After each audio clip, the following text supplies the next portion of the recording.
Hello, everyone. I'm Diana Graber, and I'm the author of Raising Humans in a Digital World. I'm sorry I can't be with you in person, but I'm really happy to be able to give you this short little presentation about my book. This is actually a condensed version of a longer presentation, so bear with me, and hopefully this will all make sense today. So as you know, I'm the author of Raising Humans in a Digital World. I'm also the founder, and there's the book in Romania. So happy to have it available in your country. I'm also the founder of Cyber Civics, which is a middle school digital literacy curriculum that's taught in schools not only in the United States, but in schools around the world. And I'm also the founder of CyberWise, which is a online site you're welcome to visit. It's full of free resources for parents and teachers. All right, so when I wrote the book, I was really thinking that raising a good human today in a digital world is a lot like building a house.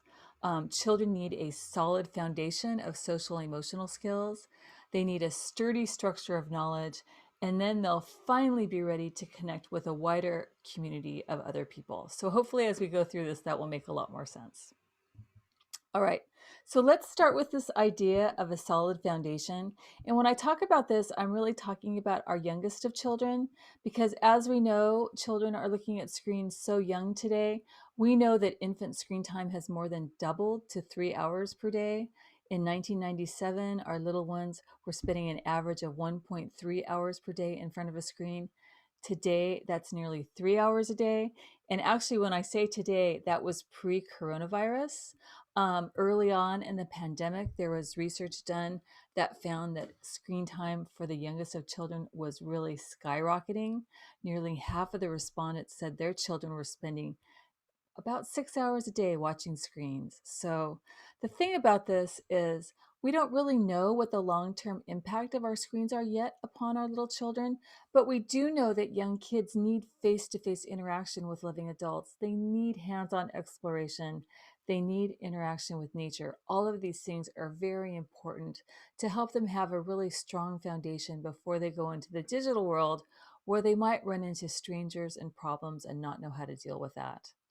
And we're starting to see the results of this as kids get older. This is an interesting study that was done here in California that found that children who had extensive screen time when they were young had less ability to read facial expression and human emotions. So super important to help our little ones develop those skills before they get onto screens. Okay, so we know that we can't raise children like this with a paper bag over their heads. So I'm going to tell you what my idea of is of this sturdy foundation of knowledge. And that's what we're going to talk about next. So here's my house again. I believe our house is held up by 4 pillars of knowledge about the online world. And I divide them into reputation, screen time, relationships, and privacy. So probably one of the most important things is to teach kids about online reputation. We know that everything they post online stays online forever. It can be seen by anyone and everyone. Um, there can be huge ramifications of this as they get older. We see headlines all the time about children who lose future opportunities because of things they posted online that were just dumb or insensitive or inappropriate. And we don't want children to have to bear that heavy price. This is an example that happened during coronavirus. We had lockdown here in the United States, and these kids ignored that and went to Florida and partied on the beach.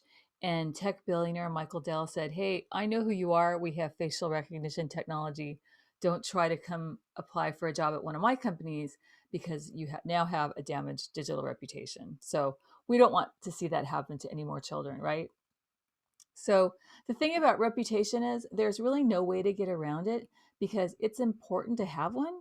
We know that a lot of employers won't even hire somebody if they can't find them online. So we need to help our children develop this great reputation as they go forward into their lives. All right, pillar number 2 is always an important one for parents, that's screen time. More than half of teens think they spend too much time online, and girls think they spend too much time on social media, and boys think they spend too much time playing video games. Um, we know that pre-coronavirus, teens were spending about 7 hours and 22 minutes using their screens. And for tweens, that's children between 8 and 12, they were spending about 4 hours and 44 minutes per day. And that did not include time in school or for school on technology. So during coronavirus, our usage of screens really went up. Believe it or not, there was a 70% increase in web usage overall globally, 40% increase in WhatsApp, and 30% increase in Facebook usage. The other thing that's interesting, there was a 75% increase in gaming. So while parents usually worry about this, I do want to remind parents that research also shows that social media and video games were really good at providing temporary relief from real life and important social engagement during the pandemic. So there's good and bad with screen time. We just need to help children learn how to manage it. And role models, they look to us to learn how to use their screens. And unfortunately, parents are spending a lot of time with their screens too, about 9 hours per day, same as for teenagers. Yet 78% of us think we're good role models. All right, the other thing that we need to teach kids about is their relationships. And when we do that, we need to remember that kids aren't addicted to their phones, they're addicted to each other, and they find their friends and relationships via their phones. What apps are kids using most? Well, right now, TikTok is coming up fast. It just surpassed Instagram as teens' second favorite social media app, but they still list Snapchat as their number one favorite, and right behind that is Instagram. It has the most engagement. It's the one kids use most, even though they say it's not their very favorite app. So important to know what your kids are using online. You know, if they're using these apps, you should use them too. Find out what they're all about. Ask your kids what they love about them. And please remember too, if your kids are playing video games are social media too, because it's where kids connect with their friends, especially boys when they're playing things like the new one is called Among Us, or one that you're probably more familiar with is Fortnite or Twitch even. So this is where kids are connecting with their friends. Unfortunately, there's some foul language and some bullying. So again, be aware of what your kids are doing on their games. And then finally, it's important to teach them about privacy. We know that everything they use, these social media apps, these games, even apps they use for school, are collecting their personal information and creating profiles on our children when they're very young. Um, the other thing is kids are not protected when they go online before that minimum age of use, which in most places here in the United States is 13 years of age. Unfortunately, we know that 3/4 of children between 10 and 12 have social media accounts because they're making up fake ages. So super important to protect them when they're young. We don't want that personal information collected from such young children. The other thing it's important to tell your kids that even when they start using social media and make their accounts private, they're not really private, because were anyone to Google them, their face, their bio picture, and their bio words are public. So anyone can see that even if their account is private. All right, so that's a really quick overview of the pillars of knowledge.